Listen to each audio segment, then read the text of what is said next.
Olá, seja bem-vindo ao curso de Resistência dos Materiais 1.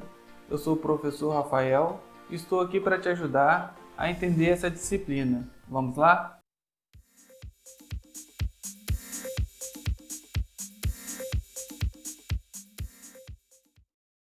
Dando continuidade ao nosso curso de Resistência dos Materiais 1, hoje vamos tratar das cargas axiais. Antes de começar a colocar a mão na massa propriamente dito, vamos ter que fazer umas considerações importantes, a qual já até comentamos no vídeo da aula 4, quando falamos da tensão média em uma barra com carga axial. Muito bem, então vamos relembrar aqui qual é essa consideração. Primeiramente, vamos adotar uma barra como está no nosso exemplo. Para facilitar o entendimento, imagine um material bem elástico. Vamos fixar a parte inferior dessa barra de forma que toda a área achurada, ou seja, a área pintada, tenha sua movimentação restringida. Imagine que pegamos uma cola instantânea muito forte e colamos a base da borracha sobre uma mesa. Na parte superior, fizemos um pequeno furo e passamos um arame de forma a puxar, ou seja, tracionar o material, aqui representado pela força F. Bom, aí está o resultado. Veja o que aconteceu. Tivemos distorções no material, tanto na base, onde o movimento estava restringido, quanto próximo ao furo, onde aplicamos a força F. Se a gente analisar agora em diferentes níveis essa distorção, vamos ver que em uma região suficientemente afastada das extremidades, vamos ter uma tensão interna mais uniformemente distribuída ao longo da seção. Nesse caso, podemos calcular a tensão média diretamente dividindo a força aplicada pela área resistente. Essa consideração é chamada princípio de Saint-Venant e afirma que os efeitos localizados causados por qualquer carga que age sobre um corpo serão dissipados ou atenuados em regiões suficientemente afastadas do ponto de aplicação da carga. Dito isso, podemos dar continuidade. Vamos falar agora da deformação elástica em um elemento submetido à carga axial. Veja bem, os detalhes de como chegar na fórmula para calcular a variação do comprimento da barra você vai encontrar bem explicadinho no livro. O mais importante aqui é, a partir da fórmula, entender como calcular a deformação elástica na barra. A primeira fórmula que eu apresento aqui é a fórmula geral, onde tanto a força quanto a área da barra pode variar em função do seu comprimento. No caso da nossa disciplina, definimos nos vídeos anteriores que vamos trabalhar com materiais isotrópicos. Então, o módulo de elasticidade E da fórmula passa a ser constante, logo pode ir para fora da integral. Se a gente considerar que F e A são constantes ao longo do comprimento da barra, então delta pode ser expresso como uma força vezes o comprimento dividido pela área da seção transversal vezes o módulo de elasticidade. Bom, melhor do que falar é mostrar na prática. Então vamos lá. Vou mostrar o passo a passo e se seguir esse procedimento não tem erro. Nesse exemplo temos uma barra engastada e duas forças axiais atuando ao longo do comprimento. Uma de 2 kN a 250 mm a partir da base e outra de 6 kN a 500 mm. Sabemos que o material possui um módulo de elasticidade de 200 GPa e a área de seção transversal é constante, de 20 mm². A pergunta para esse exemplo é a seguinte: qual é a variação no comprimento da barra, ou seja, entre as extremidades A e C? A primeira coisa que temos que fazer é calcular a força resultante no apoio A. Nesse caso, vamos ter somente a força normal, não teremos força cisalhante nem momento. Então, o cálculo é bem simples. Adotamos as forças voltadas para a direita como positivas e fazemos somatório de força em x igual a zero. Então, vamos ter menos a força resultante A, menos 2 kN mais 6 kN igual a zero, que vai nos dar uma força resultante de 4 kN. Como o resultado ficou positivo, então quer dizer que o sentido que escolhi para representar a força estava correto. Se tivesse negativo, bastaria apagar o sinal de menos e inverter o sentido da setinha no desenho. O segundo passo é aplicar o método das seções. Para isso, vamos fazer um corte imaginário na barra sempre antes e depois de uma carga. No primeiro intervalo de x, irá do ponto A até o ponto B, ou seja, antes da força de 2 kN, ficará dessa maneira. Então, montando, vamos ter a reação no apoio e a tensão normal, interna NAB.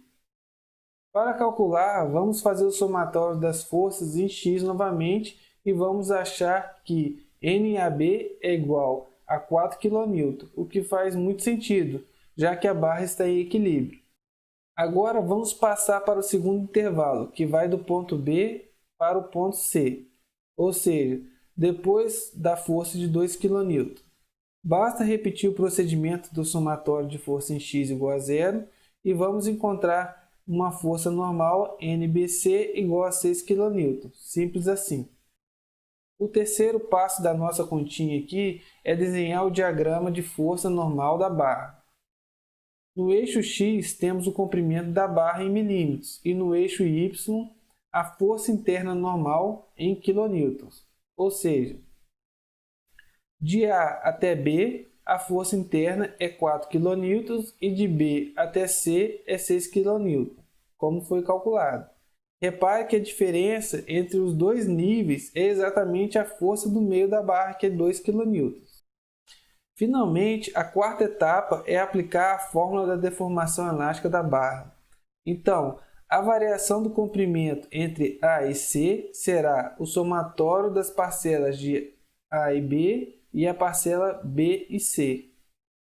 Substituindo as cargas normais internas em cada intervalo e o comprimento em cada intervalo, assim como a área resistente e o módulo da elasticidade, que nesse caso são constantes, vamos encontrar um deslocamento de 0,625 mm.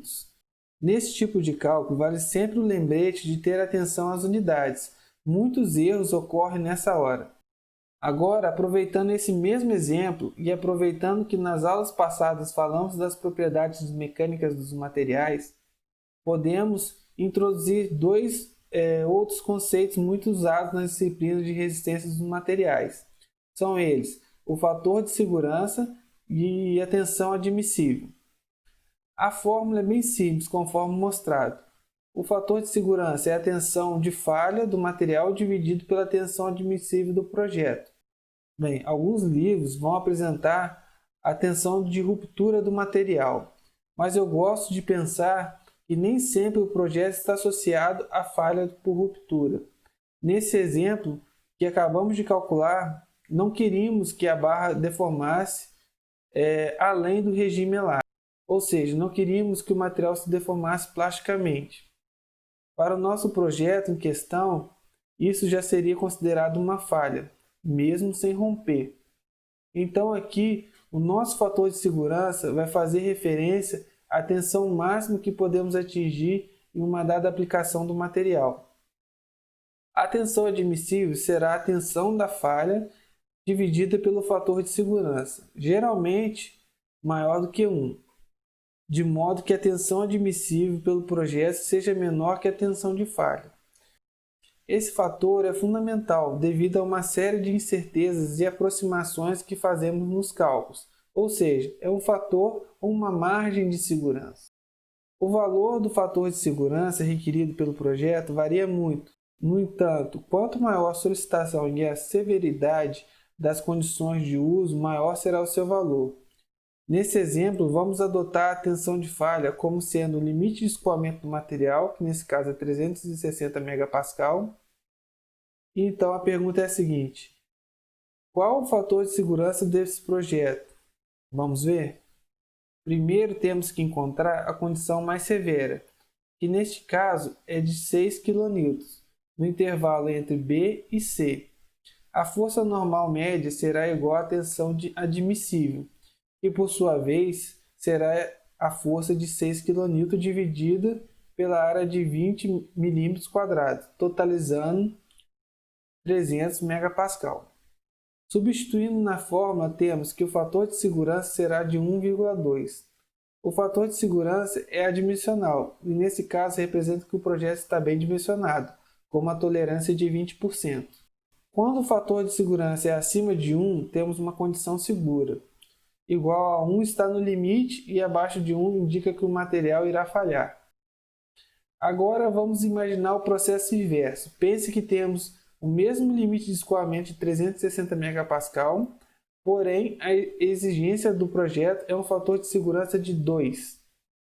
Nesse caso, temos duas soluções. A primeira é reduzir a força aplicada, mantendo a área, ou a segunda, aumentar a área resistente, mantendo a força de 6 kN. Vai depender aí de cada projeto e das possibilidades, se é possível ou não alterar a área ou alterar a força. Para finalizar essa aula, vamos introduzir mais um fator, o fator chamado de fator concentração de tensão K. Imagine que nossa barra agora tem uma redução acentuada na área resistente. Falamos que temos um concentrador de tensão. De fato, se a gente imaginar que a tensão necessita de um meio material para se desenvolver, vamos ter um estrangulamento das linhas de tensão na região onde temos a transição abrupta da área de seção transversal. No entanto, essa variação de área são inevitáveis devido às naturezas dos projetos mecânicos.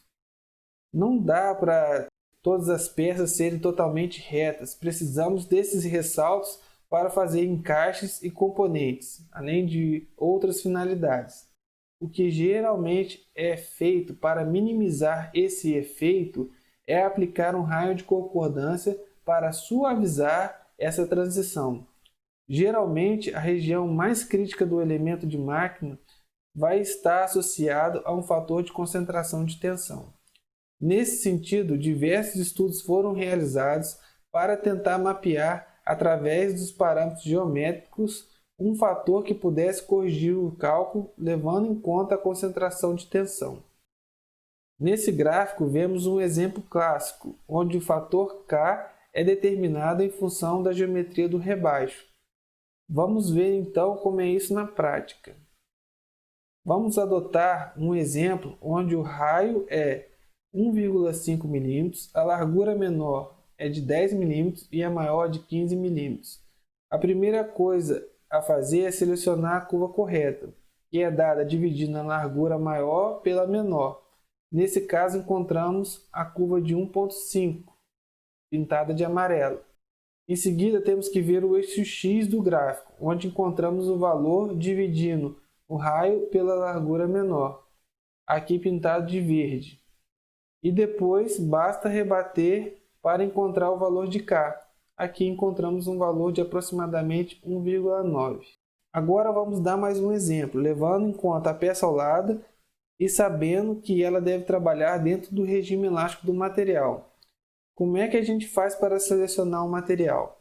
Basta a gente trabalhar as fórmulas. Primeiramente temos a fórmula do fator de segurança, que nos dá a tensão de falha, que nesse caso será o limite de escoamento do material, o qual vamos usar para escolher o material, de fato. E também a tensão admissível. A tensão admissível, nesse caso, será igual à tensão máxima.